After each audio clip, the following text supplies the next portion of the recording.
ሰላም የተከበራችሁ ኢትዮጵያውያን እንዴት ናችሁ? ማቲያስ ነኝ። ይሄ ጊር በሚል ተከታታይ የማቀርብላችሁ 54ኛ ቪዲዮ ነው። ዛሬ በፈረንጆች ቀኑ ኦክቶበር 6 ነው። እንግዲህ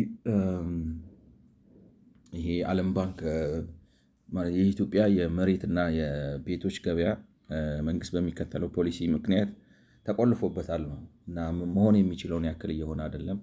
ከዚህም የተነሳ ብዙ በርካታ ትልቅ ኢኮኖሚያዊ እና ፖለቲካዊ ፋይዳ ያላቸው እድሎች እየመከኑ ነው፣ እየባከኑ ነው በሚል የሚያቀርበው ነው። እንግዲህ ወደ ውስጥ በገባን ቁጥር ማለት ነገሩ ምናልባት ትንሽ ማራቶን የሆነ ይመስላል። ረዘመ ለማለት ያስደፍራል። ግን እንግዲህ የሚያስተምረው ነገር ብዙ ያለ ይመስለኛል። አንደርስታንዲንጋችንን ማለት ኢንፎርምድ ያደርገናል። አቋም እንድንይዝ በመረጃ ላይ ተመስርተን አግባብነት ያለው አቋም እንድንይዝ ጥሩ በር ይከፍታል የሚል እምነት አለኝ እና እንግዲህ በ53ኛው ቪዲዮ የተለያዩ ነገሮችን አንስተናል። ከዛ በፊትም በነበሩት ያቆምነው እንግዲህ ምንድነው የእውቀትም ችግር ያለ ይመስላል። ማለት እንዴት ልበላችሁ፣ አሁን የዶሮና የእንቁላሉን ነገር ያመጣል። እንቁላሉ ነው መጀመሪያ ወይስ ዶሮ ነው መጀመሪያ የሚለውን ነገር አይነት ክርክር የትኛውን ነገር ሰርኩላር ይሆናል የሆነ እንደዚህ ዞሮ ግጥም ነገር እና የትኛውን ያስከተለው የሚለውን ጥያቄ ቢያስነሳም አንዳንዴ የፖሊሲ መበላሸቱ ራሱ የብቃት ማነስ ውጤት ነው ወይንስ የብቃት ማነስ ውጤት ነው ወይንስ የሙሰኝነት ውጤት ነው? ወይንስ ደግሞ ሙሰኝነቱ የብቃት ማጣቱ ሙሰኝነቱን እያደረገ መለየት እስከማይቻልበት ደረጃ ድረስ ደርሶ ነው ወይ የሚል ነገር ያስነሳል። ምክንያቱም ማለት እኔ አሁን ማመን ያቃተኝ መሬት ለማዘጋጀት ማለት ነው በሜትር ስኩዌር እንግዲህ ራሳቸው እዛ ላይ 1079 ብር ይፈጃል ብለውናል።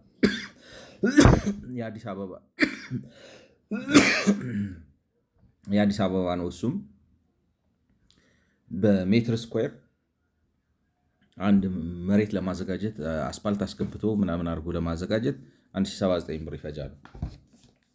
አስፓልት ሳይገባ ደግሞ ማለት ዝም ብላችሁ መንገዱን ጠርጋችሁ ጠጠር አፍሰሳችሁ ምናምን ስታደርጉ ደግሞ የሆነ አይነት ነገር እና አዲስ አበባ ላይ ብቻ ነው እንደዚህ የሚታወቀው። በኢትዮጵያ በ23ቱም ከተሞች ነው የሚለው እንግዲህ በ23 ዋና ዋና ሊባሉ ግሉ ሰው አለባቸው ሊባሉ በሚችሉ በ23ቱ ከተሞች ምን ያህል እንደሚፈጅ ማወቅ አይቻልም ነው ማለት ምንም መረጃ የለኝም ማለት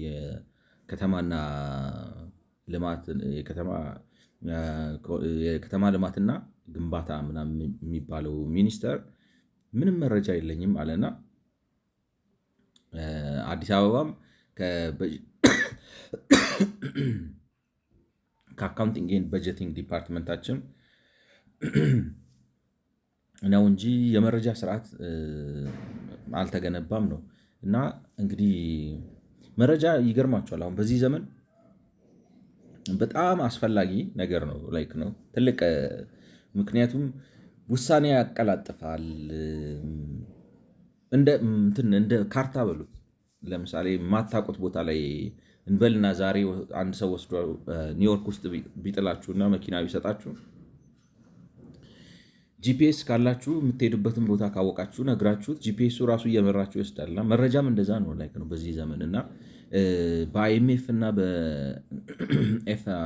በኤፍኤስአይ ነው አይኤፍኤስ ኢንተርናሽናል ኢንስቲትዩት ኦፍ ፊስካል ስተዲስ በሚለው እና በአይኤምኤፍም እንደምታዩት አሁን ለምሳሌ በቂ መረጃ ስለ ማርኬት አይሰበሰብም ምናምን የሚባለው ነገር ስታዩት በአጭሩ ምን ልበላችሁ መሰላችሁ፣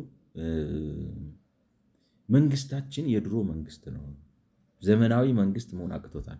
ካፓሲቲው የለውም ማለት የድሮ መንግስት በእንትን ነው የምትመሩት ማለት በትንሽ ኢንፎርሜሽን እና በተበታተነ መልኩ የሚመጣ መረጃ ላይ ሆናችሁ እናንተ ፍትሐዊና አስተዳደራዊ ብቃት ነው እንጂ የሚያስፈልጋችሁ የመረጃ ትንተና ምናምን እንትን አይፈልግም። አሁን ያለንበት ዘመን ግን ገርማችኋል። በጣም ኢንፎርሜሽን ዲፐንደንት ነው። ውጤታማ ስራ ለመስራት ከፈለጋችሁ ጥሩ መረጃ የማሰባሰብ መረጃ የመተንተን ሪፖርት የማውጣት ምናምን አሁን ለምሳሌ ቢዝነስ ኢንቴሊጀንስ ይባላል ላይክ ነው ቢአይ እና ቢዝነስ ኢንቴሊጀንስ ስላችሁ መረጃ ሰብስቦ መረጃውን በጣም ትርጉም ባለውና ለውሳኔ በሚመች መልኩ የማቅረብ ስራ ማለት ነው። እና መንግስታችን እንደ ይሄ ዘመናዊው ካፓሲቲ ያጠረውና ማለት በዛ አንድ ትልቅ ችግር የፈጠረበት ይመስላል። እንዴት ልበላችሁ፣ የሚያደርሰውን ጥፋት እንኳን ማወቅ የማይችልበት የሚፈጥረውን ችግር ያሉትን እድሎች ምናምን መተንበይ፣ መገንዘብ፣ መረዳት፣ አቅጣጫ ለመለወጥ ምናምን ከፍተኛ የመረጃ እጥረት ያለበት የብቃት እንግዲህ መረጃ እንዴት ነው የሚያጥረው? የራሱ የተለያየ ምክንያት ያለውና ምናልባት እንግዲህ አሁን እንግዲህ እንዳልኳቸው አብረን እያየነው ነው፣ አብረን እየተማርንበት ነው።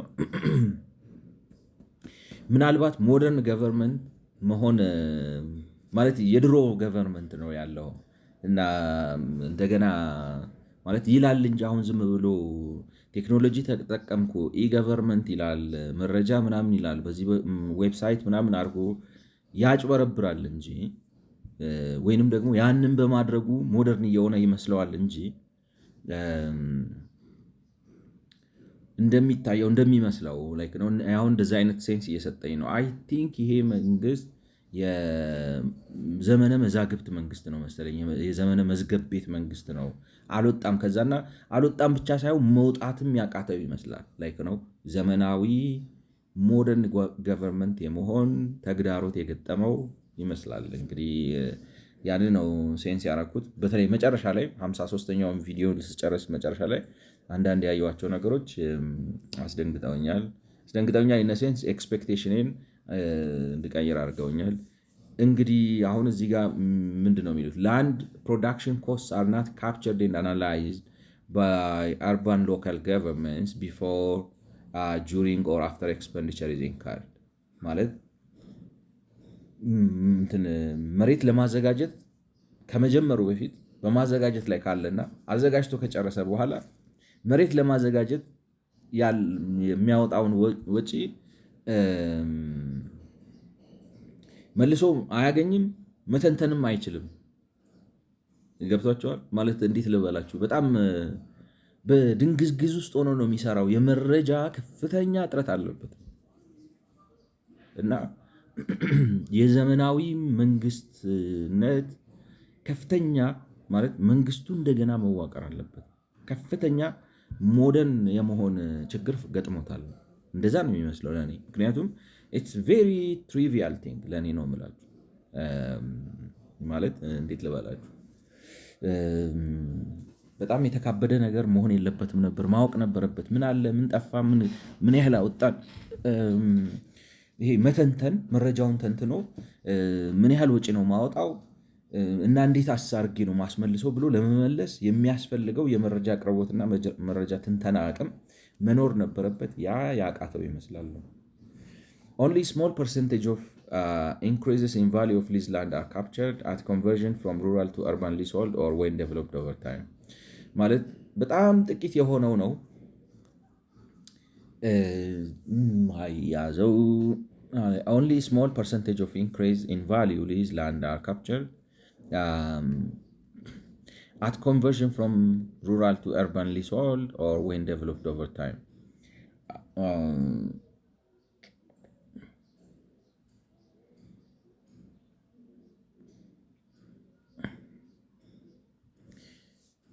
አሁን ይሄ ከምን ጋር ተጋጨብኝ መሰላችሁ? አሁን እዚህ ጋር የሚሉት ነገር ማለት በጣም ጥቂት የሆነው እጅ ነው እንግዲህ ፐርሰንቴጅ ማለት ነው። እጅ ስል ጥቂት እጁ ነው ካፕቸር የሚደረገው ነው የሚሉት። ግን ካፕቸር የማይደረገው ከምንድን ነው? አሁን ዶንት ቴክ ሚ ሮንግ፣ ይሄ እነዚህ ፉትኖቶቹ እችኛው 17 የምትለውና ይሄኛው 18 የሚለው ፉትኖቶች የሚሉት ራሱ የሚኒስቴር መስሪያ ቤቱ በ23 ከተሞች የሚደረጉትን ነገሮች አላቅም ነው፣ ዋጋ እንዴት እንደሚተመን አላቅም ወዘተ ወዘተ ይላቸዋል። በመረጃ ደረጃ መረጃው አለመኖሩ እንዳልኳችሁ የሞደርኒቲ ችግሩን ያሳያቸዋል። ለእኔ ነው የምላችሁ። ማለት በጣም ቀላል ነው ምን ያህል ኤክስፔንድ አደረግ፣ ምን ያህል መሬት በሄክታር አመረትክ ምናምን ብላችሁ እንደው በኤክሴል እንኳን መስራት የሚቻል ነው የሚመስለኝ። ገብቷቸዋል። ታውት ካዳስተር የሚባል ሰፊ ሲስተም ይሄንን መረጃ ሰብስቦ በሀገር አቀፍ ደረጃ አናላይዝ አድርጎ ፒክቸር የሚሰጥ የቢዝነስ ኢንቴሊጀንስ ወይም ማለት መረጃ ማለት ነው። ሪፖርቲንግ ነው ቢዝነስ ኢንቴሊጀንስ። ሪፖርቲንግ ግን በጣም ፓወርፉል ነገር ነው። ምክንያቱም ነገሮችን እያጠቃለለ ስዕል ይሰጣቸዋል። እንደ ኤግዜኪዩቲቭ ሰመሪ ነው የሚሆነው። ውሳኔ ለመወሰን፣ የነገሩን አቅጣጫ ለማየት፣ ጉድለት ለማየት፣ መስተካከል ያለበትን ነገር ለመወሰን ጥሩ መረጃ የሚሰጣችሁ ነገር ነው። እሱ እንደተጠበቀ ሆኖ ግን ካፕቸር አያረግም ማለት ከገጠር ወደ ከተማ ሲለወጥ ወይንም ደግሞ ቦታው በጊዜ ሂደት እየለማ ሲሄድ ከሚያገኘው ገቢ በስተቀር ካፕቸር አላረገም ነው የሚሉት። እኔ አሁን ካፕቸር የማያረገው ምክንያቱም አሁን ቀደም ብለው ምንድን ነው ያሉ 90% የሚሆነውን መሬት ለራሱ ነው የሚወስደው ነው መንግስት ለራሱ ነው የሚወስደው። እንደዛ ስለማያረግ ነው ካፕቸር የማያረገው። አሁን ገብቷቸዋል ማለት 90% መሬት ለራሱ ፐርፐዝ ነው የሚወስደው። ለራሱ ፐርፐዝ ነው ማለት በጨረታ አውጥቶ በገበያ የሚሸጠው አይደለም 90%። ስለዚህ እንደዛ ስለሚያደርግ ለኮንዶሚኒየም ሲወስድ አሁን ዋጋ አይሰራም ነው እኔ እንደሚመስለኝ። ገብቷቸዋል። አሁን አንዱ ችግሩ ለምንድን ነው ሜይ ቢ እኔ አሁን እንዳልኳችሁ የብቃት ማነስ ነው ወይስ ሙሰኝነት ነው የሚለውን መለየት ያቀታቸዋል። ምክንያቱም ለምሳሌ ለኮንዶሚኒየም ቦታ ወስዶ ቦታ ሲያለማ ምን ያህል እንዳወጣ ለምን አይሰራም? ገብቷቸዋል። ምክንያቱም በኪሳራ አስረከብኩ ምናምን ሊል ነው። ነገር ግን ለኮንዶሚኒየም ቦታ ላይ መረጃ የምታጠፉት አንዳንዴ መረጃ እንዳይሰበሰብና የዘመናዊ መረጃ ስርዓት ተቃዋሚ የሚሆኑ ሰዎች ለምንድን ነው? አረ በጣም ትግል እኮ ነው ታውቃላችሁ አይደለም? አሁን አንዳንድ ሰው በኤክሴል ስራ ይሰራና እንትን ራሱ ዲፓርትመንት እና በመረጃውን መደበቅም ስለፈለገ ሊሆን ይችላል እንጂ ለምንድን ነው አሁን ለምሳሌ ለኮንዶሚኒየም ወስደ ያንን ቦታ ስታዘጋጀው ያወጣውን ወጪ እንዴት ነው የማትሰራው? ሳይሰሩት የሚቀሩ ይመስላችኋል? ምክንያቱም በሆነ ዋጋ ሊያስረክቡ ለሰው እየሰሩት ነው አይደለም? በምን አውቀው ነው አሁን ለምሳሌ 5.3 ቢሊዮን ብር ሰብሲዳይዝ አረግን? ብር አይደለም ዶላር ነው እንጂ ወደ 265 ቢሊዮን ዶላር አሁን በዛሬው ስታረጉት በዛሬው ነው ብቻ በሆነው ነገር ስታረጉት 5.3 ቢሊዮን ብር በ383 ሺህ ቤቶች ሰብሲዳይዝ አረግን ይሏቸው እና 90%ን ወስዶ ለኮንዶሚኒየም ነው። ከዚህ ላይ ቀላል የማይባል ፐርሰንት ለኮንዶሚኒየም ይወስዳል፣ ለቤተ ክርስቲያን፣ ለልማት ድርጅቶች ምናምን እያለ ይሰጣል፣ ለጥቃቅንና አነስተኛ ብሎ ወዘተ ይሰጣል። ነው እንደዚህ እያለ ይበታትናል። እና እኔ ካፕቸር የማያረገው ለራሱ ፐርፐስ ስለሚወስድና በገበያ ዋጋ ለራሱ ስለማይሸጥ በገበያ ዋጋ ለጥቃቅንና አነስተኛ ድርጅቶች ስለማይሰጥ በገበያ ዋጋ ለምሳሌ ለኤምባሲዎች፣ ለቤተ እምነቶች ወዘተ ያለ ገበያ ዋጋ ስለሚሰጣቸው ሊሆን ይችላል ካፕቸር የማያረገው ቫልዩን ማለት ነው። ምክንያቱም በጨረታ ሲያቀርብ በሜትር ስኩዌር ወይም በካሬ ሜትር 13100 ብር ድረስ ነው የሚሸጠው። 13100 ብር ድረስ ነው መሬቱን ብቻ የሚሸጠው ማለት በካሬ ሜትር። ስለዚህ ያን ጊዜ በደንብ አድርጎ ካፕቸር እያደረገ ነው። ስለዚህ እንዴት ልበላችሁ የመረጃ እጥረቱን ሆን ብሎ ነው የሚደብቀው። ቢካዝ ምናልባት ኮንዶሚኒየሙን በትርፍ እንደሚያስረክብ ያሳይበታል። ገብቷችኋል? ለመሬት ማዘጋጃ ይሄን አላወጣው፣ ለግንባታ ይሄን አላወጣው ወዘተ ብሎ ሂሳቡን ከሰራችሁት ምን ይመጣል? ኮንዶሚኒየም ሲያስረክብ አሁን ራሱ በሚያስረክብበት ዋጋ ማለት የሆነ አሸብርቆ ምናምን አድርጎ አይደለም የሚሰጣቸው። ስለዚህ እንደዛ አድርጎ ሲያስረክብ በትርፍ እንደሚያስረክብ ይታወቅበታል። ያንን ለመደበቅ ብሎ ሊሆን ይችላል። ወይንም ደግሞ የመሬት ፖሊሲው መበላሸት ወዘተ የአቅም ማነስ ችግር ፈጥሮ ሊሆን ይችላል። የቱ ነው ብላችሁ እንዳልኳችሁ እንቁላሉና ዶሮ ይሆናል። የትኛው ከየትኛው ይቀድማል? ሃርድ ነው ግን only a small percentage of increases in value of leased land are captured at conversion from rural to urban leasehold or when developed over time ከገጠር ማለት የገጠር የነበረ መሬት ወደ ከተማ መካለል ሲጀምር ያን ጊዜ ነው ካፕቸር የሚያደርገው ቫልዩን እኔ አልስማማም ለማለት ነው አይመስለኝም ነው based on detailed costs gathered on two projects in Addis Ababa as well as the analysis of Addis Ababa city government's municipal accounts significant gaps exist between costs captured in urban local government accounts and the estimated full costs at project level ልዩነት ያጋጥማል ነው ማለት ምን ያህል ኮስት ካፕቸር አረጉ የሚለውና ሲገመት ደግሞ estimated full ኮስቱ መካከል በሌላ አማርኛ ምን ያህል ወጪ ያወጣሉ ምን ያህል ወጪ በትክክል አወጡና ምን ያህል ወጪ ሊያወጡ ይችላሉ የሚለው ሲተሰላ ልዩነት አለው ነው ለምሳሌ 19 ብለው ፉትኖት አስቀምጠዋል the unaccounted for costs were in part due to offsite infrastructure provision ምን ማለት ነው offsite infrastructure provision offsite like ነው chat gpt እንግዲህ ይሞክርልን ብለን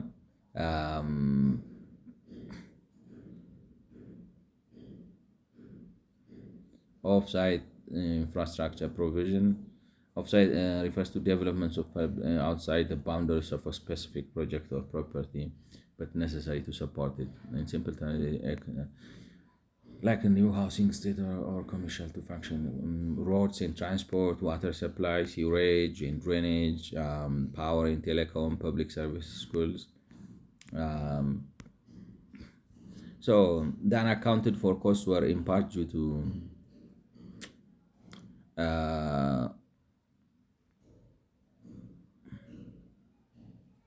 ኦፍሳይት ኮንስትራክሽኖች ሲሰራ እሱን አያስከፍልም ነው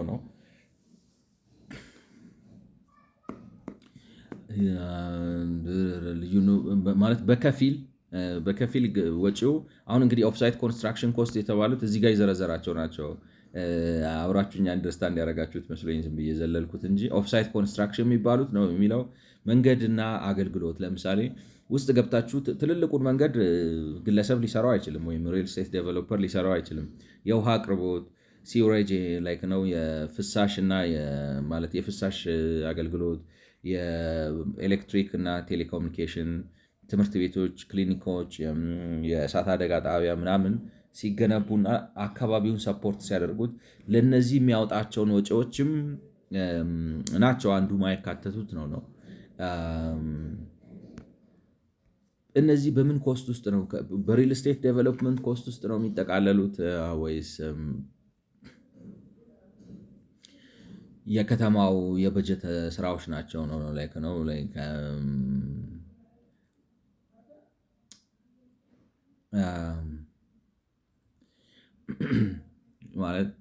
more importantly land supplied at no cost or at benchmark price which does not even cover the cost of producing land at urban fringe or for inner city redevelopment has put ULGs on unsustainable path of urbanization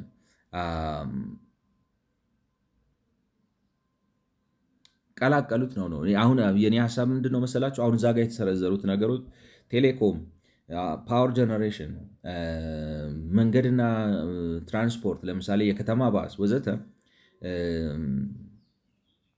አት ሲቲ ሌቭል ነው እንጂ የምታረጉት በሆነ በዴቨሎፕመንት ኤሪያ የምታረጉት ነገር መስሎ አልታየኝም በከተማ ደረጃ የምታረጉት ከሆነ ደግሞ የከተማው የበጀት የካፒታል በጀት ወጪ አካል ነው እንጂ ለምሳሌ እዚህ ጋር ዴቨሎፕ ሳደርግ ይሄን አልወጪ አውጥቻለሁና ለሱ ክፈል ብላችሁ የሆነ ስፔሲፊክ እንትንን የምታስከፍሉት አይመስለኝም ኮሌክቲቭ ነው ይጠቅላላው አሁን ለምሳሌ አዲስ አበባ ላይክ ነው ከተማ አዲስ አበባ ባስ የከተማ ባስ አገልግሎት ለሆነ መንደር ብላችሁ አይደለም የምታቋቁሙት ኮሌክቲቭ ነው ግን መንገድ ሲሰፋ ራሱ ቢዝነሱ ነው የሚጠራው ገብቷችኋል ሰብሲዳይዝ ምናምን ስለምታደርጉት ሰብሲዳይዝም ስታደርጉት የሆነ ስፔሲፊክ መንደር መርጣችሁ ወይንም አንድ የሆነን የልማት አቅጣጫ መርጣችሁ እዚያ ላይ ባስ እናስገባለን ለባስ ማስገቢያው የመሬት ዋጋው ላይ እንጨምራለን እኔም ያስኬድ አይመስለኝም አይ ዶንት ኖ እንደዚህ አይነት በጀት አድሚኒስትሬሽን አለ ወይንም የከተማ ልማት አለ አይመስለኝም ነው ግን ዋናው ቁም ነገሩ እኔ እንደሚመስለኝ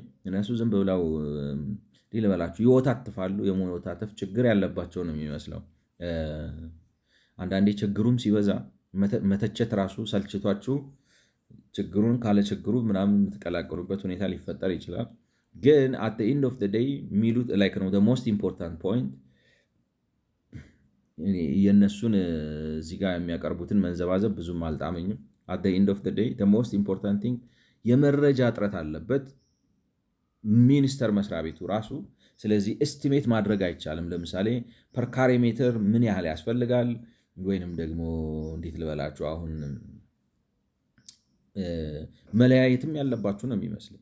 መለያየትም ነው ያለባችሁ የሚመስለኝ። ምክንያቱም አሁን ለምሳሌ አንድ መንደር ለያችሁ እዚህ ጋር አንበብ እዚህ መንደር ላይ አሁን ይሄ ምንድነው ታድ ነው ትራንዚት ኦሪየንትድ ዴቨሎፕመንት ያልነው ማለት ነው። ትራንዚት ኦሪየንትድ ዴቨሎፕመንት እዚህ ጋር መገንጠያ አለ። እዚህ ጋር ገብታችሁ መንደር ትሰራላችሁ። መንደር ስትሰሩ ላይክ ነው መንደሩ የራሱ ለምሳሌ የራሱ ሴንትራል ቢዝነስ ዲስትሪክት ይኖረዋል፣ እንትን ይኖረዋል፣ ምናምን የተለያዩ ነገሮች ይኖሩታል። እዚህ ውስጥ ገብታችሁ ያንን ግንባታ ለማስጀመር ለምሳሌ አስፓልት ውስጡን አስፓልት ስትሰሩ ማለት ምናምን የምታደርጉትን ነገር ነው እኔ የመሬቱ የማልመያ ዋጋ የምትሉት። ይሄ ዋናው ባክቦኑን ለምሳሌ ትራንዚት ኦሪየንትድ ዴቨሎፕመንት የሚባለው ዋና መንገድ ላይ ተገንጥላችሁ ወጣችሁ ወደ ውስጥ ገብታችሁ መንደር ትፈጥራላችሁ። መንደር ስትፈጥሩ መንደሩን ለመፍጠር የሚያስፈልገውን መሬት ታዘጋጁታላችሁ። ለምሳሌ ህንፃ ገነባችሁ እንትን አላችሁ ምናምን እዚህ ውስጥ ለሚሰሩት ስራዎች መሬቱን የማዘጋጃ ዋጋውን ትወስዳችሁ በካሬ ሜትር አካፍላችሁ እዛ ላይ ፕሮፊት ማርጂን ጨምራችሁ ልትሰሩት ትችላላችሁ የሚል እምነት ነው ያለኝ። ማለት ኢንቱዊሽን ወይንም ደግሞ ኮመን ሴንስ ነው። አሁን እንዳልኳችሁ የከተማ ልማት ምናምን እንትን እውቀት የለኝም፣ ግን ሳስበው ዋናው መንገድ ላይ ግን ለምሳሌ አሁን እዚህ ጋር የሚመጣውን ዋናውን ትልቁን የውሃ ማከፋፈያ የምታመጡበት ላይክ ነው። አሁን ለምሳሌ ውሃ አዲስ አበባ ታንክ እንትን ስታደርጉ የተለያየ ቦታ ላይ ነው የምትተክሉት። አሁን ለምሳሌ ገፈርሳ የሚባል አለ ምናምን አይደለም ቆቃ ምናምን የሆነ ግድቦች አሉ። እዛ ግድብ ላይ ተሰብስቦ እንትን የሚለውን እዚህ መንደር ላይ አትጨምሩለት እኔ እንደሚመስለኝ። እሱን በጋራ የአዲስ አበባ ህዝብ በሙሉ እነዚህም ተጨምረው አሁን ለምሳሌ የመሬት ግብር የውሃ ለምሳሌ ታስከፍሏቸዋላችሁ። መስመር ለመዘርጊያ ራሳቸው ይከፍላሉ። ወደ ቤታቸው የሚዘረጋውን ማለት ዋናው መስመር ከገባ ላይክ ነው ከዛ ተወስዶ ሲሰራ ምናምን ኮስቱን እንዴት አድርጋችሁ ብሬክዳውን አድርጋችሁ እንደምታመጡት እንትን ይላል እና ይሄ ባክቦን የሚባለውን ለምሳሌ ዋና አውራ ጎዳና እዛ አካባቢ የሚገባ ለምሳሌ ታወር ልተክሉ ትችላላችሁ። የቴሌ ኔትወርክ ምናምን ታወር ዋናዎቹ እኔ የጠቅላላው ከተማው የበጀት ወጪ የካፒታል ዴቨሎፕመንት የበጀት ወጪ ናቸው ብዬ ነው የማስበው። እነሱን እንዴት ነው የሚያደርገው እሱ? አሁን ለምሳሌ በአዲስ አበባ የሚታወቀው እንዴት ነው ይሰበስባል። የአዲስ አበባ እኮ አሁን የገቢ ግብር ይሰበስባል። ግን ፌዴራል ስለሆነና በጀቶቹን አሁን የበጀቶቹን ባለፈው እንዳየ ነው ፌዴራል ስለሆነ ከአዲስ አበባ የሚሰበሰቡት ለምሳሌ ኢንካም ታክስ፣ ኤክሳይዝ ታክስ ምናምን ተሰብስበው ለማን ነው የሚሰጡት? ለፌዴራል መንግስቱ ነው የሚሰጡት። አዲስ አበባ ለካፒታል በጀቱ አይጠቀማቸውም። ለፌዴራል መንግስቱ ይሰጡና የፌዴራል መንግስቱ ያከፋፍለዋል። በሀገር ደረጃ ሰፖርት ያደርግበታል። ኦፍኮርስ የበጀት ድጎማ ለአዲስ አበባም ያደርጋል። ግን አሁን ለምሳሌ በዚህ የበጀት ዓመት እንግዲህ ምን ያህል ተሳክቶለት ይፈጽመዋል ባላቅም የአዲስ አበባ አስተዳደር የራሴን በጀት ራሴ እሸፍናለሁ ከትንሽ ከ5% 10% በስተቀር ራሴ እሸፍናለሁ ይላል እና የአዲስ አበባ ለምሳሌ ግብር ያስከፍላችኋል። የተለያዩ ፊዎች አሉት የሚሰበስባቸው ማለት በአጠቃላይ ከተለያየ ቦታ የሚሰበስባቸው የተለያዩ አይነት ገቢዎች አሉ። ለምሳሌ ፓርክ እያስከፈለ እያስገባ ብር ሊሰበስብ ይችላል። ፓርክ ከሰራ ወይንም መታወቂያ ስታድሱ የሆነ ፍቃድ ስታውጡ ምናምን ስትሉ ወዘተ የሚሰበስባቸው ነን ታክስ የሆኑ አዘር ኢንካሞች አሉ። በጣም ከፍተኛ ነው። ላይክ ነው ብዙ ነው የሚሰበስበው ነው ወደ 100 ቢሊዮን ብር ምናምን። እሱን የካፒታል ዴቨሎፕመንት ስራ ይሰራበታል ከተማው ላይክ ነው እና የመሬት ግብር አለ ወዘተ እነዛን ከየቦታው የሚሰበስባቸውን ወስዶ ዋና እነዚህ ባክቦን ሊባሉ የሚችሉና ሌሎችን ባክቦን ማለት እንግዲህ ምንድነው ዋና መተላለፊያ አውራ ጎዳና ላይ የሚቀመጥ ነው መጋቢ ሊሆኑ የሚችሉ ነገሮችን በአንድ በጀት ነው የሚያደርገውና ኮስቲንጉ ራሱ እንዴት ነው የሚሰራው አንደርስታንዲንጋቸው በዛ መልኩ ይመስለኛል ነው አሁን that's my understanding ነው that's my understanding because በእናንተ ሰፈር የሚያልፍ እና ለእናንተ ሰፈር የሚጠቅም አውራ ጎዳና ሰርቻለሁ እና የመሬቱ ዋጋ ላይ እሱን ጨምረዋለሁ I don't think that's acceptable ነው ለእኔ ነው የምላችሁ ያ it's part of the city planning the city government ለዛም ነው ደግሞ አሁን ለምሳሌ እንዴት ልበላችሁ ፐብሊክ ፕራይቬት ፓርትነርሺፕ ብለን አሁን ለምሳሌ ኤክስፕረስ ወይ ምናምን ስንገነባ እንደሱ ብናደርገውና ሜቢ አሁን ለምሳሌ የመንገድ ትራንስፖርት እና አውቶሪቲ ግብር ይሰበስባል አይደል መኪና እንትን ቦሎ ስታድሱ የመንገድ ፈንድ የምናምን እያለ ይቀበላቸዋል ከሱ የሚያመጣውን እየሰበሰበ ነው እንዲጠቀም ታረጉታላችሁ እና እንደዛን ታረጉታላችሁ እንጂ በየመንደሩ እየገባችሁ እንደሱ ካረጋችሁት እኔ unnecessarily ዋጋውን ይጨምረዋል and I don't think that's the plan ገብቷችኋል ሐሳቤ ግልጽ ከሆነ ማለት ነውና ልክ አይመስለኝም እነሱ የመዘበራረቅ ነገር ምንድነው የሚባለው ኮስቱን ራሱ ብሬክ ዳውን ሲያደርጉት ትክክል አይመስለኝም ነው let me ask ChatGPT is that a normal practice to include all right such offsite costs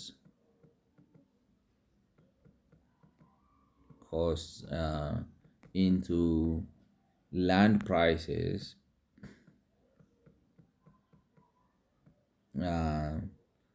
or are they part of are they part of the general city capital budgets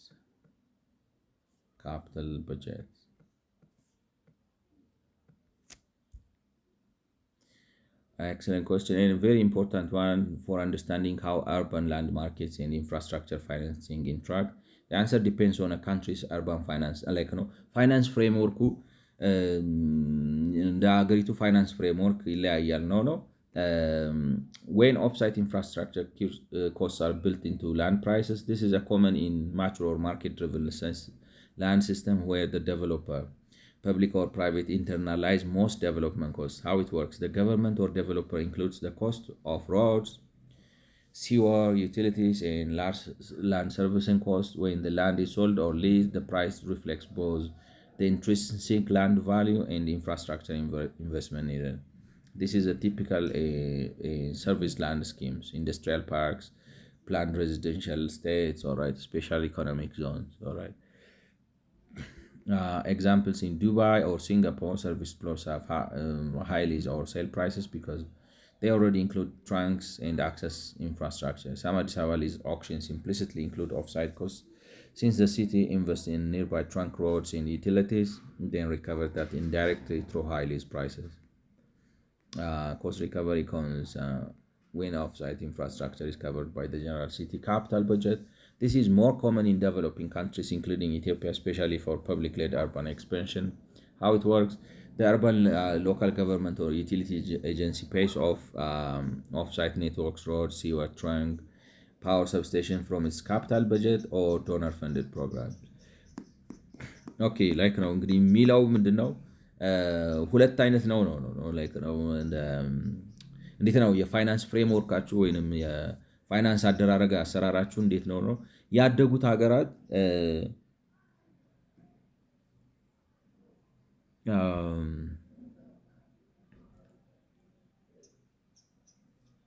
ዱባይ እና ሲንጋፖር አሁን እንደዚህ ነው የሚያደርጉት ነው ማለት እንዴት ነው የሚያደርጉት ይሄን ኦፍሳይት ኢንፍራስትራክቸሩንም ፐብሊክ ፕራይቬት ፓርትነርሺፑ የሚሆነው ምንድነው በዚህ በኩል አሁን እንደዚህ እንሰራለን ብለው ያስባሉ ለምሳሌ እንበልና በዚህ በጊሩ መሰረት ሌትስ የኛው የደብረ ብርሃን መንገድ ነው ብለናስ ከዚህ እስከዚህ መሬቱን እንትኑን ምንድነው የሚባለው ይሄ ኤክስፕሬስ ዌይን መስራት አለ። ኤክስፕሬስ ዌይን ከሰራችሁ በኋላ ኤክስፕሬስ ዌይው ዝም ብሎ መንገድ ብቻ ሳይሆን ውስጡ ብዙ ነገሮችን ሊያካትት ይችላል። የሚያስፈልጉ ለኑሮ እዚህ ጋር አሁን ትራንዚት ኦሪየንትድ ዴቨሎፕመንት ላልናቸው መኖሪያ ስፍራዎች የሚያገለግሉ እሳት አደጋም፣ መብራት፣ ውሃ፣ ቴሌኮሙኒኬሽን ወዘተ ወዘተ የሚባሉት ነገሮች ይገቡና እዚህ ጋር እንደገና ውስጡን የሚሰሩት ነገሮች ተሰርተው ፕሎቱን ስትሸጡት እያንዳንዱን ቁራሽ መሬት ስትሸጡት ፕራይቬት ፐብሊክ ፓርትነርሺፑ እነዚህን ፕሎቶች ይሄንን ዋጋውን በሚያስመልስ መልኩ ኮንሲደር ላይ ለምሳሌ ምን ያህል አወጣው ብሎ አስቦ መሬቱን ለማዘጋጀት ማለት ነው አካባቢውን ሬዲ ለማድረግ ምን ያህል ወጪ አወጣው ብሎ አስቦ ወጪውን ሪከቨር በሚያደርግበት መልኩ ይሰራዋል ነው። እንግዲህ ፕራይቬት ፐብሊክ ፓርትነርሺፕ ካረጋችሁት ምናልባት በጀት ካላችሁ እኔ ምን ልታረግበት ነው በጀቱን አሁን ጥያቄ ማይ ኮስችን ኢዝ እንግዲህ ስለ ፋይናንስ ፍሬምወርክ እያወራን ነው ማለት ነው። ማይ ኮስችን ኢዝ what is the city government what is the city government going to do with its revenue then? All right, excellent, you are fit on a deep fiscal question. If off-site infrastructure is already paid from the city's capital budget and the land prices don't include those costs, then what's the purpose of the city's land other income systems? Let's unpack it. The city government revenue has multiple competing roles. Land leases, property taxes, service charges, and governmental grants. The revenue is used to finance both infrastructure, so maintenance and rehabilitation, public service. እንዴት ነው ምን ሊያደርግበት ነው በሚያረካኝ መልኩ አልመለሰውም፣ ግን ሌሎች ብዙ ዲማንዶች አሉበት እና እዛ ላይ ይጠቀማቸዋል ነው። ኢንዲፔንደንስ እንግዲህ እንዴት ልበላችሁ ሰብስባችሁ ማለት ያው ፕራዮሪታይዝ ፋይናንስ ስታደርጉ ማለት በራሳችሁ አሁን ለምሳሌ ምንድነው ፕራዮሪቲ ያላችሁ አይደል?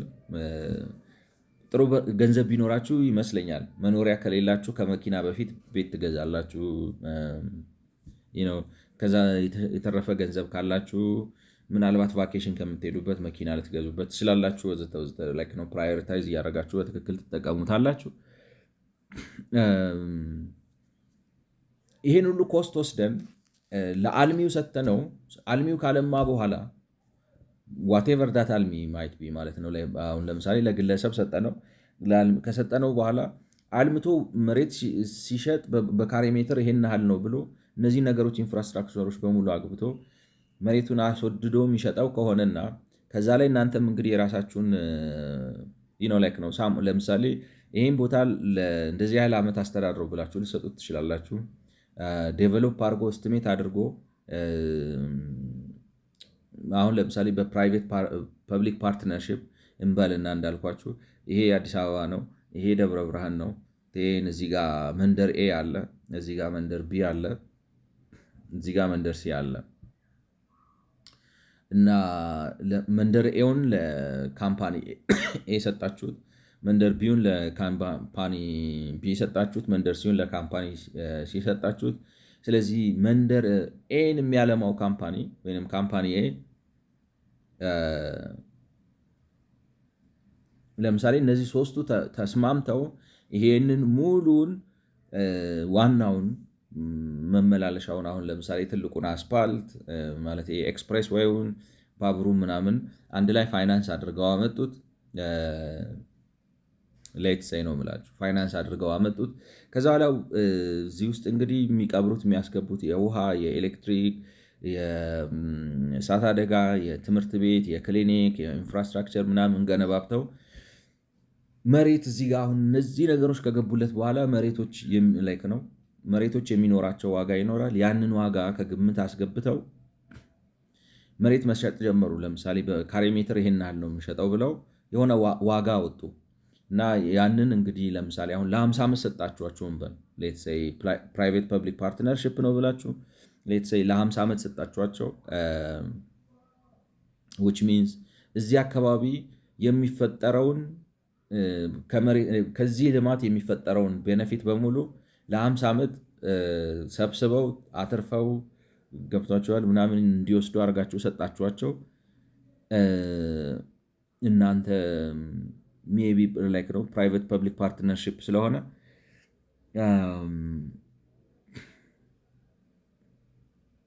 ሜቢ ሌትስ ሴይ 37 ልታደርጉት ትችላላችሁ። ኢነሰንስ መንግስት እኔ እዚህ ጋር አካባቢ ለማልማት የምታወጡትን ወጪ 30% እኔ ያዋጣለሁ ሊል ይችላል። ከሌላ ከማገኘው ገቢ ማለት ነው፣ ከተማ ውስጥ ከማገኘው ገቢ እናንተ 70%ን ታዋጣላችሁ፣ ገንብታችሁ ትጨርሳላችሁ። በነፃ ገበያ በውድድር ትሸጡታላችሁ። ፕራይስ ጋውጂንግ ምናምን አይቻልም።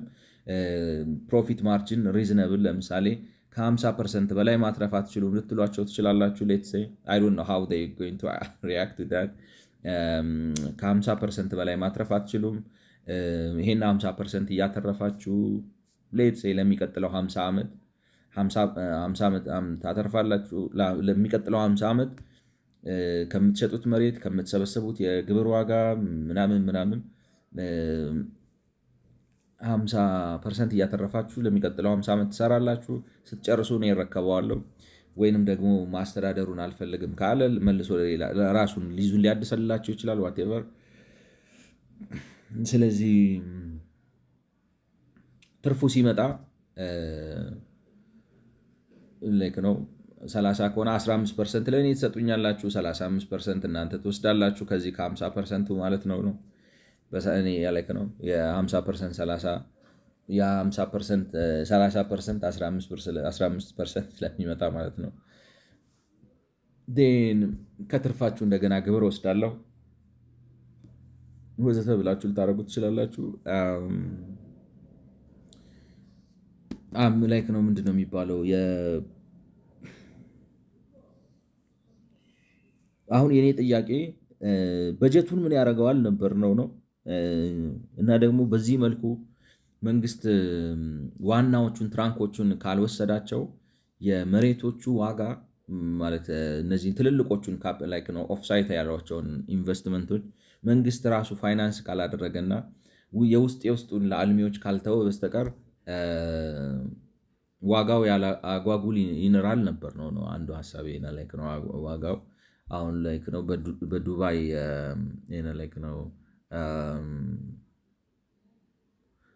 አይ ዶንት ኖ ላይክ ነው መማማሪያ ነው የሆነው እንግዲህ I am thinking this and that. So what do you think, all right? What do you think if what do you think would financial framework, all right, that let's developer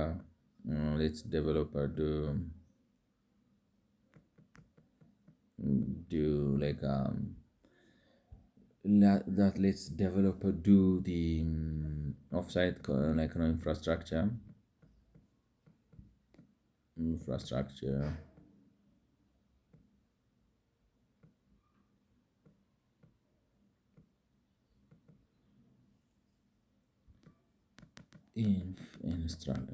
infrastructure makes the land supply unaffordable, or let's say if it is a private public partnership, it can be ameliorated, all right.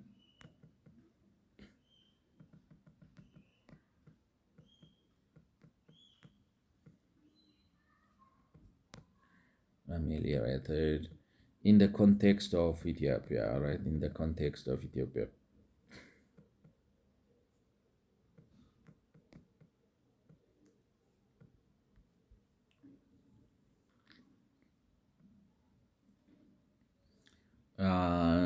Okay. That's an excellent nuanced question, and it strikes right at the heart of Ethiopia's urban land finance dilemma. Let's think through this. If developers are fully responsible for offsite infrastructure, Ethiopia suddenly requires developer to pay for the construction, offsite to construct or blah blah roads, trunks, lines, drains. Several effects would likely follow. Short land affordability would drop. Developers would pass those costs directly into final land or housing prices. Ethiopia construction and housing market already struggle with a high input cost, adding upside. So if applied crudely, it would make service land less affordable and reduce supply, especially for middle and lower income. Long-term effects, developers, blah blah blah blah. Why PPP or cost sharing could ameliorate and the problem. You have absolutely right. A PPP or cost sharing model would mitigate the affordability shock. Here is how that could work in Ethiopia's context. Developers pay for on-site and connector infrastructure and roads. City pays for trunks. I think እንደሱ ነው መሆን ያለበት የሚል በጀቱን ምን ያደርገዋል ነው መንግስት ያው በጀት አለው የሚሰበስበው በተለይ የአዲስ አበባ የሌሎቹ እንግዲህ አጠያቂ ሊሆን ይችላል።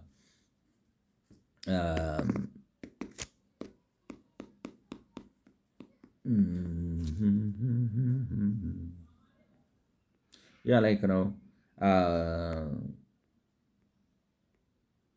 recommend hybrid model for Ethiopia: trunk roads, drainage, water mains, city utility, capital budget, donor grants, and municipal bond.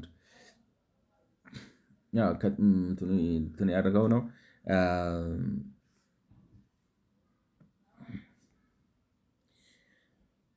እኔ እንደሚመስለኝ መንግስት በጀቱን አሰባስቦ ከዛ ጋር ከኢንፍራስትራክቸር ዴቨሎፕመንቱ ጋር አድርጎ ከሌላው ነገር ጋር አዳብለ ነው። በተለይ ደግሞ ዴቨሎፐሮቹ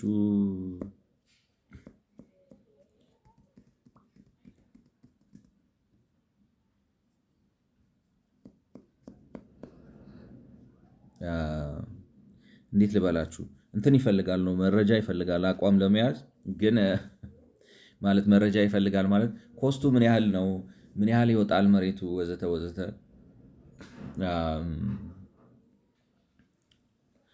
አይ ሚን ለምን ራሱን ኤስቲሜት አድርገን I hope let's say let's say consider this modality, all right? Consider this modality, all right? All right, a government grants a private developer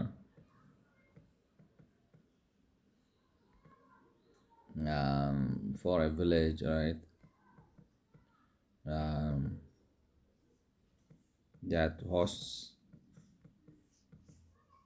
e.g. 1,000 housing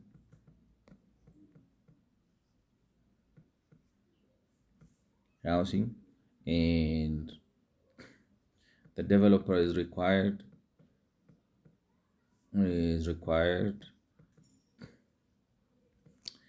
to build to supply let's say required to have 4 kinds of supply.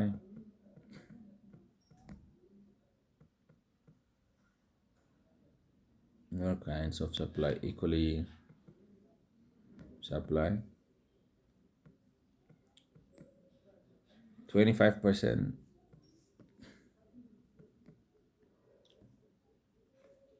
just the land,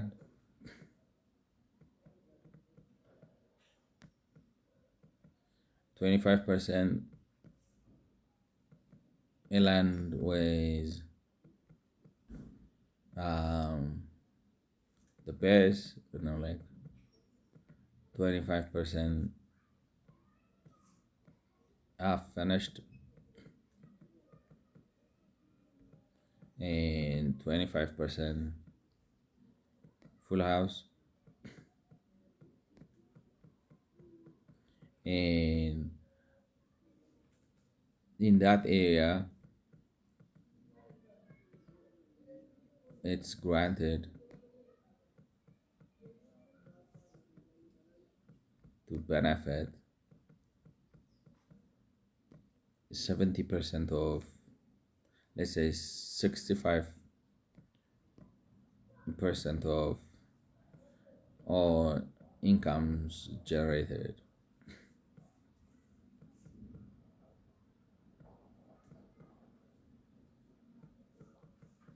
For 50 years, which includes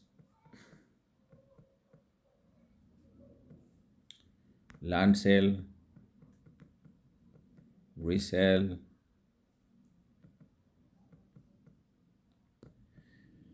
land sale, resale, land sale, resale, tax on land and property, etc.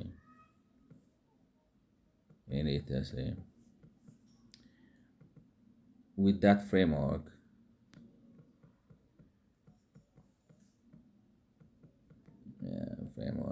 can you estimate the production land, the production cost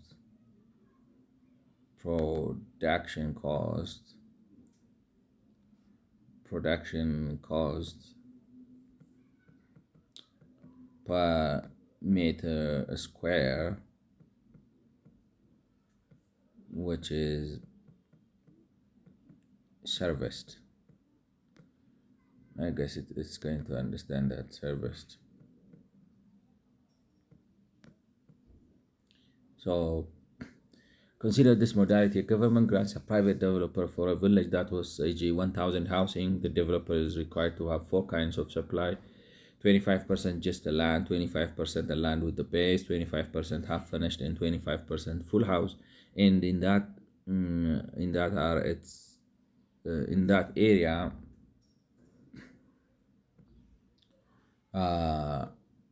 it is granted to benefit 65% of it's granted to benefit from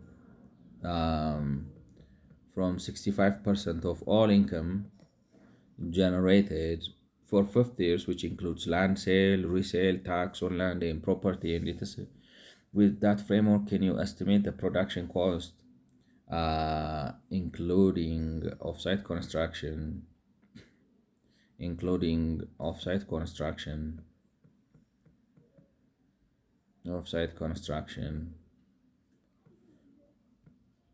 per meter square which is serviced? አይ ቲንክ ትንሽ እንግዲህ ያሰብኩት ምንድን ነው መሰላችሁ፣ ለምሳሌ 1000 አሁን ይሄ ትራንዚቶረንት ዴቨሎፕመንት በሚባለው ቦታ ላይ 1000 ቤት መስራትና የ1000 ሰዎች የ1000 ቤት ላይክ ነው ቪሌጅ ለመፍጠር አሰባችሁን በአንዱ ቦታ ላይ ላይክ ነው ሊበልጥም ይችላል። 2000 የምታደርጉት ትችላላችሁ፣ 3000 whatever። ግን 1000 ያደረጋችሁትና ነገር ግን ፉሊ ማለት ነው ላይክ ነው ዴቨሎፕመንቱን ኃላፊነቱን እንዲወስድ ከኦፍሳይት ኮንስትራክሽኑ ጋር። ስለዚህ ክሊኒኮች ምናምን ፋይር እንደዚህ አድርጎ እንዲሰራና የሚያዘጋጃቸው መሬቶች ሰርቪስ የሆኑ ለምሳሌ ስፓልት የገባላቸው፣ ኤሌክትሪክ የገባላቸው፣ ውሃ፣ ቴሌኮም ምናምን የገባለት እንዲያለማ ትሰጡታላችሁ። እንዲያለማ ከሰጣችሁት በኋላ ፉሊ ኮስቱን አንተ ራስህ ነህ ከቨር የምታደርገው።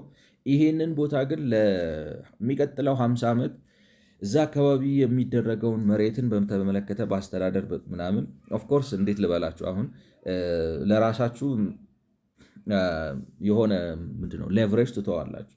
ሌቨሬጅ ትተዋላችሁ ማለት ምን ማለት ነው? ማለት አቢዩዝ እንዳያደርገው ማለት ነው። ላይክ አንድ ላይክ ኮንትራክቹዋል ነገር ትንሽ ኮንትራክቱን የሆነ ምንድነው የሚባለው አንደር ለምሳሌ መቼ ልታፈርሱት እንደምትችሉ ወዘተ ታስቀምጡና ግን ሐሳቡ ምንድነው ከዛ የሚሰበሰበውን ገቢ ለምሳሌ የመሬት ግብር በል ዋቴቨር ላቀረብከው ሰርቪስ በል 50 ዓመት ከዛ የምትሰበሰበውን ገቢ በሙሉ 65%ቱን አንተ ነው የምትወስደው። 35%ቱን ለእኔ ታመጣለህ። ልናሻሽለውም እንችላለን። ሲቲ ገቨርንመንቱ የሆነ ነገር እንዲያገኘ እና 50 ዓመት ራን አድርገውና ግን እስኪ በዚህ ሁኔታ 1 ሜትር ካሬ ስኩዌር ወይም 1 ስኩዌር ሜትር መሬት በምን ያህል ነው ታወጣለህ ነው 200 ስኩዌር ላይክ ነው። ስለዚህ እንደዚህ ቢልት ፍሎር ኤሪያ ሃውሲንግ እንደዚህ ላይክ ነው። ሎው ሴናሪዮ of low 50 million blah blah full house calculation logic compute full construction cost per total project cost construction on site overhead production cost ገርማችኋል። ይኸው እንግዲህ እንደዚህ ነው የሰራው። እንደዚህ አድርጋችሁ ብትሰጡት ነው የምላችሁ በሜትር ስኩዌር ወደ 3000 ብር አድርጎ ያወጣል ነው። በሜትር ስኩዌር 3000 ብር ነው። ሎ ኮስት ሴናሪዮ፣ ሚዲየም ኮስት ሴናሪዮ 4000፣ ሃይ ኮስት ሴናሪዮ በጣም ከፍተኛ ውጪ አስባችሁ በሜትር ስኩዌር 8000 ብር ገደማ ይሄን ሁሉ አሟልተው ሰጥቶ እናንተ 35% እየሰበሰባችሁ ፕሮዳክሽን ኮስት ፐር ቢልት ሜትር ስኩዌር ሰርቪስ ግሮስ ሬቨኒው ሪኳየርድ per service meter square. What these numbers mean? The production cost per service, in this example, is the only cost side. If the developer gets 65 income, the gross receipt per meter square must be for the developer to fully recover investment, because the developer only in plain terms, share reduction reduces the developer effective recovery. So market prices or tax basis must be sufficiently large for them to break even if the gross sensitivity.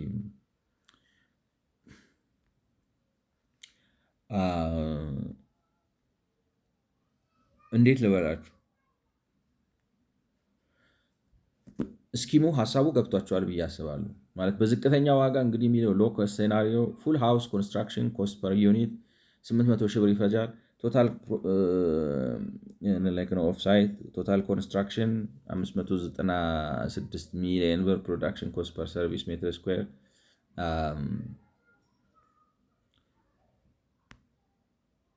ሰዓቱ እንዴት እንደማድረግ አላውቅም፣ ግን ሙሉን እንድናየው ፈልጌ ነበር፣ ወይም ማለት ነው ዝርዝሩ ምን እንዳለ። ግን ሀሳቤ ምንድን ነው በሚቀጥለው ወይ እንደገና ሪቪው አድርጌው ጠቅለል አድርጌ ሀሳቡን አስቀምጥላችኋለሁ። ግን ሀሳቡ ምንድን ነው 50 ዓመት ከሰጣችሁት እንዲያተርፍ ነው ኦልሞስት ራሱን ኮስት ሴንተር አድርጎ ማለት ነው ሰርቪስ አድርጎ ስልጣን ከፍላችሁ ነው ቆርሳችሁ ሰጣችሁት። የሬቨኒው የመሰብሰብ ስልጣናችሁን አሳልፋችሁ ሰጣችሁት። ሀሳቡ ግን ምንድን ነው በደንብ ተሰርቶ ጥርት ያለ የተዘጋጀ ምናምን መሬት እንዲሰጥ ነው። ዝቅተኛ ነው። ለምሳሌ ዝቅተኛ ኮስት ካሰባችሁ በቤት የሚያወጣው 800 ሺህ ብር ነው የሚለው። ለምሳሌ 200 ካሬ ሜትር ላይ ያረፈ ቤት ገንብቶ ለመጨረስ 800 ሺህ ብር ይፈጅበታል። በዛ ኮስት ነው ሊያቀርብ የሚችለው መሰለኝ ነው ማለት። ሚዲየም ከሆነ ፉል ሃውስ ኮንስትራክሽን ኮስት ፐር ዩኒት ቤት ገንብቶ ጨርሶ ምናምን ብሎ ማለት እንግዲህ ያወጣውን ወጪ ሁሉ ከቨር አድርጎ በ65% ፕሮፊት እየሰበሰበ ማለት 65% ከሚያገኘው ከሚሰበስበው ገቢ 65%ቱን ለራሱ ወስዶ ለመንግስት 35%ቱን እየሰጠ በ1 ሚሊዮን 200 ሺህ ብር ይሰራዋል አይነት ነገር ነው የሚለው ማለት ነው። ፕሮዳክሽን ኮስት ፐር ሰርቪስ በሜትር ስኩዌር አንድ መሬትን ለማዘጋጀት ወደ 4720 ብር ምናምን ይፈጅበታል ነው። እና ሃይ ኮስት እንግዲህ በጣም ጥራት ያላቸው ቤቶችን ከሰራ 1 ሚሊዮን 800 ሺህ ብር ገደማ ቤት ለመስራት ብቻ ማለት ነው በቤት የሚፈጅበት። እና አሁን ኮንዶሚኒየም ራሱ መንግስት እንደዚህ ሊያስረክብ አይደል የሚጣጣረው፣ ለዛውም ማለት እንደዚህ ምናምን በሚለው ነው የምላችሁ። ስለዚህ እንደዚህ አድርጋችሁ ብትሰጡት የሲቲ አድሚኒስትሬሽኑ ገንዘቡን ሰብስቦ 35% እንግዲህ በዚህ በየዓመቱ ከሚሰበሰበው ገቢ ለምሳሌ ይሄ መንደር የሆነ 1000 ሰው የያዘ መንደር እንዳልኳችሁ እኔ አሁን ሰዓቱ ምንድን ነው የሚባለው ዲቴል ሊሄድበት አልቻልኩም፣ አንድ 5 ደቂቃ ምናምን ስላለኝ ማለት ነው። ግን ሀሳቤ ምን እንደሆነ ገብቷቸዋል ማለት ፋይናንሲንግ ፍሬምወርኩ ምንድን ነው የሚሆነው? እኔ መጀመሪያ ያሰብኩት ራሱ በቂ ገንዘብ ይኖረዋል መንግስት፣ ምክንያቱም የሚሰበስባቸው በጀቶች አሉ። ምን ሊያደርገው ነው? ሻይ የጠጣበት መክፈል ነው፣ ለህዝብ አገልግሎት ነው የሚሰበስበው። ስለዚህ ዋና ዋና ትራንክ የሆኑትን ትልልቆቹን ነገሮች እሱ ይስራቸው ነበር መጀመሪያ ሀሳብ። ነገር ግን እሱ ይስራቸው ካልን ያው ነው ይታወቃል፣ ጥሩ የበጀት አፈጻጸም የለውም፣ አይሰራም ምናምን ነው። የእሱን ኢንኤፊሸንሲ ከግምት ውስጥ ስታስገቡት ተመልሶ አሁን ያለንበት ጣጣ ውስጥ ነው የሚያመጣ። ማለት ዝም ብሎ አይገነባ ወይ አይሰራ ምናምን ሲጓተት ምን አስጨነቀ? ለምን ግለሰብ ኮሚሽን አታረግምና እንትኑን አትይዘውም ነው ልጓሙን አትይዘውም። ልጓሙን ይዘ ሀብታም ልክ አሉ ነው የምላችሁ። አሁን አሜሪካኖች ብትጋብዟቸው መጥተው ረሃ ነው የሚያደርጉት ነው። ኮንስትራክሽን ካምፓኒዎቹ መጥተው 50 ዓመት ይህንን ቦታ ኦፕሬት አድርገው እንትን አስገባ ይሄን አስገባ ይሄን አስገባ በራሴ ሲስተም ቢልድ አድርገ 50 ዓመት ኦፕሬት አድርገው እንትኑን መንደሩን ራሱን ነው የምላችሁ ኦፕሬት አድርገው ማለት ሰው የውሃ ቢል የሚከፍለው ለሱ ነው። የስልክም የሆነ አሬንጅመንት ትፈጥራላችሁ። የመሬት ግብር የሚከፍለው ለሱ ነው። ቦታ የሚገዛው ከሱ ነው። ቤት የሚገዛው ከሱ ነው ምናምን የሚለው ነው። እሳት አደጋውን የሚያመጡት ራሳቸው ናቸው ምናምን። እንደዛ አድርገው በዛ ውስጥ አድርገው የሚሰበስቡት ትርፋማ ነው። ትርፋማ ነው ለ50 ዓመት አትርፉ። ስታተርፉ ግን 65%ቱን ረቨኒያችሁን ውሰዱ ብላችሁ ከበዛ እሱም ነው ምላችሁ እሱም ከበዛ ማለት ካሳነሳችሁባቸው አሁን እንደሱ 65% ትንሽ ይጎዳል። ሌት ዘይ በቃ 90-10 እናርግላቸውና 90%ቱን ውሰዱ፣ 10% ለእኔ ያምጡ። በኋላ ግን ከትርፋችሁ ላይ ደግሞ ኮስት ምናምን ቀናንሳችሁ ከኔት ፕሮፊታችሁ ላይ መደበኛውን የኮርፖሬት ታክስ ሰበስባል። ገብቷችኋል? አይደር ወይ አም ገና ጌት ዩ ራይት ዲስ ወይ ዳት ወይ ፖይንት ኢዝ የምፈልገው ምንድን ነው? አንተም እንድታተርፍ ነው፣ እኔም እንዳገኝ ነው። መሬቱም ቤቱም በርካሽ ደግሞ ለህዝቡ እንዲደርስና የሚደርስበት አግባብ ደግሞ ጽድት ያለ እንዲሆን ማለት ስልክ ያለው ውሃ ኮንስተንት ላይ ያለው መብራት ያለው ሰፈሩ አስፓልት የሆነ ዌል ቢልት የሆነ ጥሩ ዘመናዊ መንደር አውጣ ነው። አሁን እንግዲህ ሃይ ኮስት ሲሆን በቤት 200 ካሬ ሜትር ላይ 1,800,000 ብር ነው ስትሜት ማድረገው አለ። እኔ ይመቸኛል አይመስላችሁ? አሁን ስንት ነው የሚሉት? አፓርታማ እንትን 2.6 ሚሊዮን 2.8 ሚሊዮን ምናምን ይሏቸዋል። አንድ እንትን ምንድን ነው ስሙ ስቱዲዮ ወይም አንድ መኝታ ቤት 200 ሜትር ካሬ ላይ ያረፈ ቤት በዚህ መልኩ ሰጣችሁት። ሰውየው ሄደው በ1,800,000 ብር የሚገዛ ከሆነ እኔ አዋጣኛል ይመስለኛል። እንግዲህ በአሁኑ በምናምን ሰርቶ ነው እና እንዳልኳችሁ ዝርዝሩን አይቼው እንደዛ ነው ወይ የሚለው ገና ግን ፋይናንስ ፍሬምወርኩ አሁን እንግዲህ ወደዚህ ያመጣ ምንድን ነው ኮስት ካፕቸር አያደርጉም ይለናል። ኮስት ካፕቸር የማያደርገው ግን እንዳልኳችሁ በሜትር ስኩዌር 13,100 ብር እያጫረተ እየሸጠ ለምሳሌ አዲስ አበባ ነው የምላችሁ። እንዴት ነው የማያደርገው? ያደርጋል፣ ግን እኔ እንደሚመስለኝ ነው የምላችሁ ዝም ብሎ ጠረግ አድርጎ እሱኑ አጫርቶ ነው የሚወስደው። ስለዚህ ካፕቸር ያደርጋል። ችግሩ ምንድን ነው? ሲያጫረት ራሱ መጀመሪያ ሲያጫረት 10%ን ወስዶ ነው የሚያጫርተው። የቀረውን 90% ዝም ብሎ ለራሱ ለኮንዶሚኒየም ብሎ ይወስድና ዋጋ ማውጣት አይፈልግም። ምክንያቱም ዋጋ ካወጣ ውሸቱ ይጋለጣል። ቤት ተጎድቼ ነው የሰጠዋችሁ ይላል። አይ ግን አልተጎዳም፣ እንዲያውም ብሬክ ኢቭን እያረክ ነው ቢያንስ። ካልሆነ ደግሞ በተለይ ደግሞ እንደዚህ ማስ ስኬል ስትሰራ ከኢኮኖሚክስ ኦፍ ስኬል ታተርፋለህ ነው፣ ደፍኒትሊ ታተርፋለህ። ያ እንዳይታወቅበት ስለሚፈልግ ይሆናል። በ55ኛው ቪዲዮ እንገናኝ። ስለሰማችሁኝ አመሰግናለሁ። መልካም ጊዜ